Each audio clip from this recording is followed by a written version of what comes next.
What's up, everybody? It's Coach B with NXG Combat Sports, and today's discussion is regarding the realities of self-defense. See, self-defense is not Brazilian Jiu-Jitsu. It is not karate. It is not Krav Maga. Self-defense is a mindset and a skill set. Now, training self-defense all starts right here. What do you do to ensure your safety? What steps do you take? What preparation?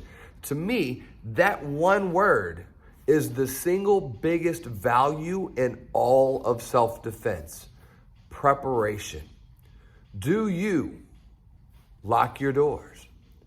Do you do everything within your power to maintain your situational awareness?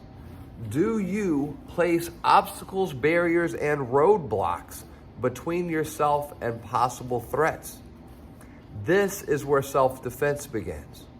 Now, when we transcend into the physical application and the study of the physical application of self-defense,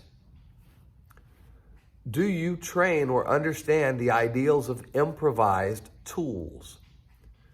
Do you carry a sidearm?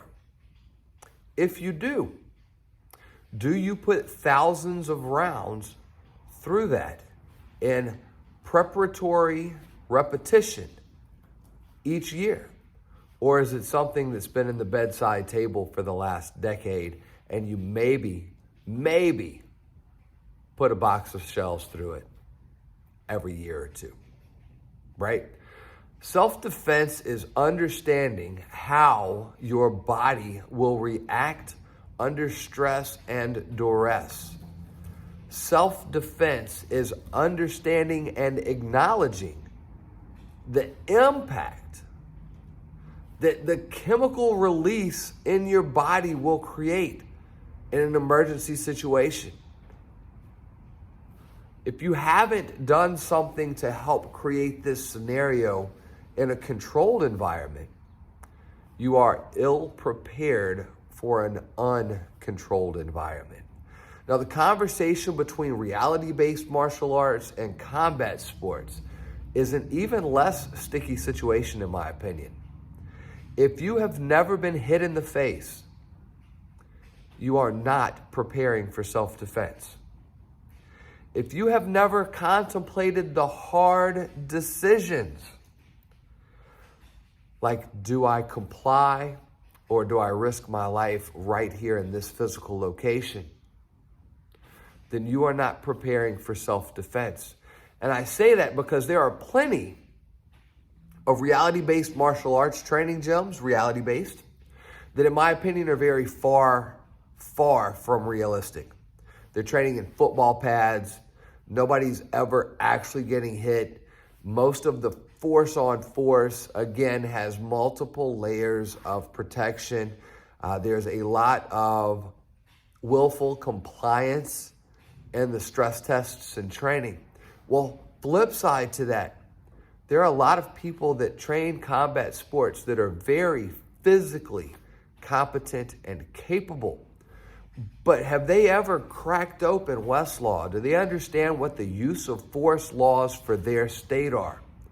There are a lot of people that carry a firearm, but they don't understand that going to a static range and simply putting rounds on a target is no different than only punching a punching bag, but never actually sparring. Where is your use of force? What about the instances where your situational awareness has failed? And if you say that you're better than that, I'm going to call you a liar politely. Between the wife, 3 kids, a dog, a horn, a dog barking, a horn honking over here, you can't 100% always maintain vigilance. I don't care what you think. You sleep at night, don't you? Okay? It's completely possible for you to be in a physical altercation, for you to be in a fight before you even recognize it. You may have to have physical conflict resolution skills to even be able to get your mechanical advantage into that situation? Did you know, and do your instructors teach you that entering a mechanical advantage into an altercation at the wrong time no longer means that I have a pew-pew. It now means that we have that pew-pew and we're having to fight over it. This happens a lot.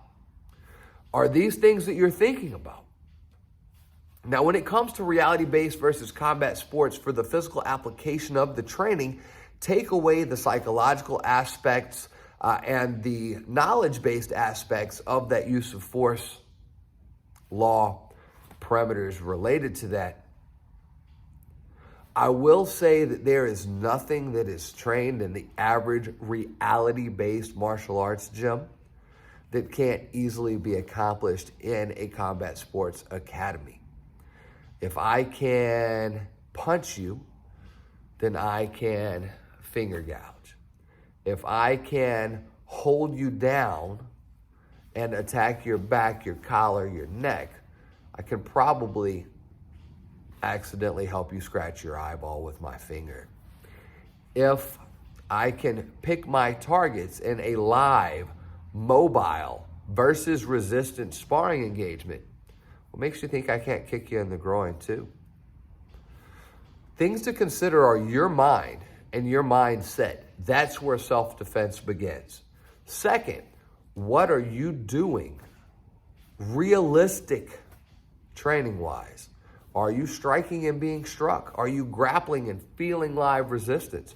Do you ever include the use of a training tool like a plastic pew-pew or a plastic stabby stab? Do you include those things into your roles where you don't know who may pull one out? Guarantee the game changes. Do you only do jiu-jitsu, but you never include strikes? That's a deficit in your game. But do you only train reality-based, where you never just straight up have been blasted in the face to know how it feels, where the knife disarm and the gun disarm works out because of constant compliance with limited resistance from your partner? All of these things come into play, and all of these things have a place. You need to train with your improvised weapons. You need to train with your mechanical advantages. You need to know and study the use of force laws. Yes, everyone says it's better to be tried by 12 than carried by 6.